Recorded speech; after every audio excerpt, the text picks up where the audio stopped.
Hi friends, जय जगन्नाथ। आज आम बनवा गाँ स्टाइल कंचा मुग जो कणीटा आम पिठा से कणटा आम फोपाड़ी दौचे कि पिठा बनवा। देखो फास्ट कंचा मुग कणटा मुझे देखो बतुरे नेली आउे बाटी नेली। बाटिकी से पियाज कंचा लंका टमाटो भृषंग पत्र लुण देकी भलसे देखो गोली देली।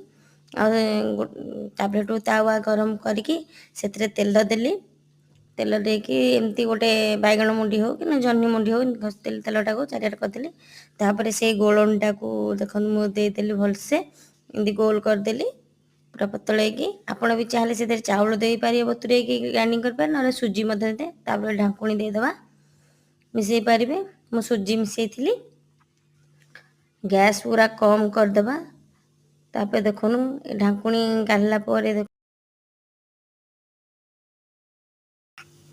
ढाकुणी काढ़ला देखो केते सुंदर हो जाए। लेउटेदा देखो पटा पूरा पाची जाइए। चलो देखिए आर पटा के पाची ना पूरा भलसे देखो के उठी जाऊँ पिठाटा भी से तावारे किसी भी लगुनि कि भांगुनि। देखो एपटे भी पाची जाइए।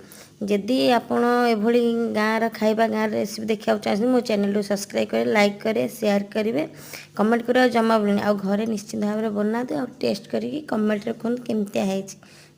जय जगन्नाथ।